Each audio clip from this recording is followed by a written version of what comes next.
And so we've talked about how SIM, is really effective of keeping logs. We've talked about how SIM with EDR is effective kind of in kicking out a threat actor quickly, helping get to initial access and understanding how the threat actor got into the environment.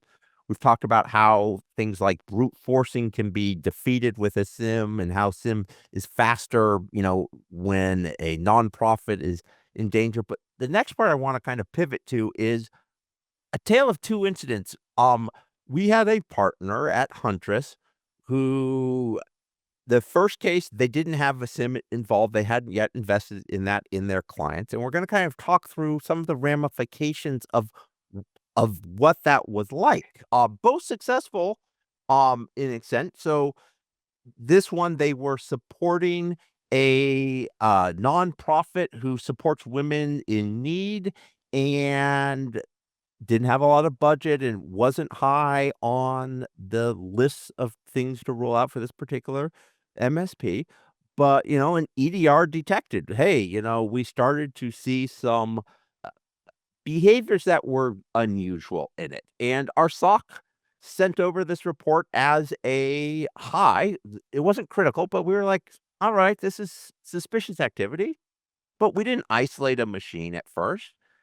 And then what happened is roughly 10, 15 minutes later, we started to see more suspicious activity, right? So this is now the hunting of Huntress.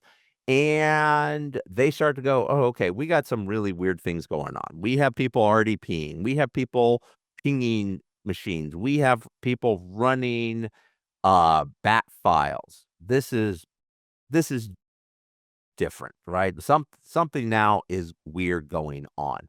And what we determined is that, oh, hold on, there is a compromised VPN. So that VPN, potentially that doesn't have MFA on it, was compromised, and that this user, L. Brown, was starting to move around in the environment, right? They came from this machine that we were able to pull logs. They hadn't cleared the logs off the endpoint, but we were able to pull those logs and say, oh, actually, February 25th, at roughly, 6 o'clock in the morning UTC time, they got on there. We talked about some of the enumeration, but then they pivoted to a Hyper-V server, which is the underlying server infrastructure in that environment, and they moved over to an RDS server.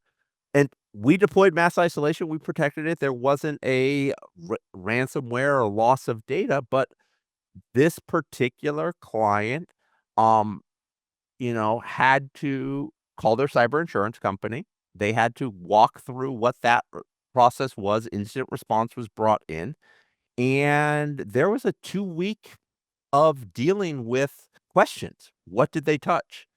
What did L. Brown do? How did they come in? Well, we think L. Brown did this, but we don't have SIM, so we're not 100% certain.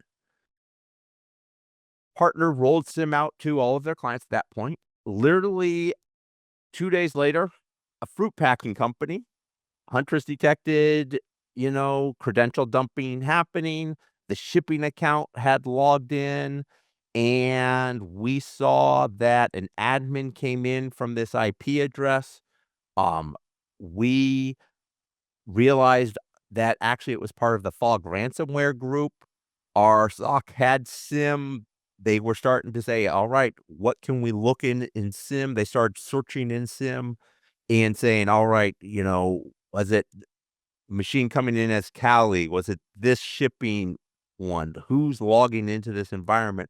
And this is how a SOC with a SIM becomes very powerful because they can start to look at these things. They can pivot over to those VPN logs and go, oh, you know what? It's actually A. Romero who actually logged in and came in. And so we were able to send this alert out that says it was A. Romero, send that final report so that the partner knew it, brought in incident response, brought in cyber insurance.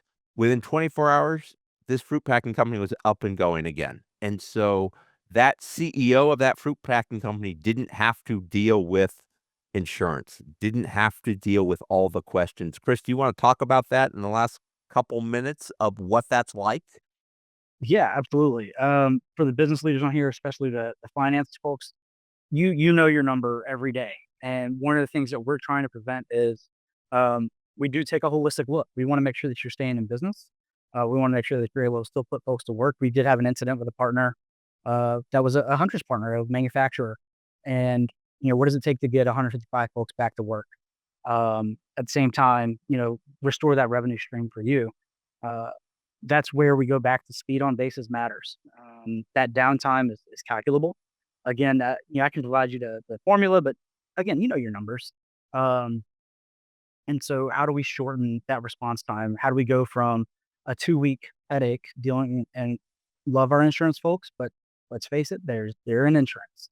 Um, they're in the habit of trying to minimize their risk as well. Yep. But or being able to restore yourself after a day, getting the answers that much faster. Just being able to tell that full story. Yeah, and so it really comes down to that protection that never sleeps. It becomes this holistic cycle is the key message, Chris, that you are talking about there, right? You monitor for active intrusions, SIM signals, alerts kick off. We can, pivot to that, use EDR, ITDR, we didn't even talk about for 365 identity. SOC investigates, okay, we got adversaries. We can then take threat response, right? Isolate, provide guidance, give reports, get them back up and running. And it all is about how quickly you can get back up and running Right. so that you're having that limited impact on your business as much as possible. It like my little ditty I put together to about this is like the more Huntress sees, the faster we act. The faster Huntress acts, the less harm that gets done, right? And like that is the key.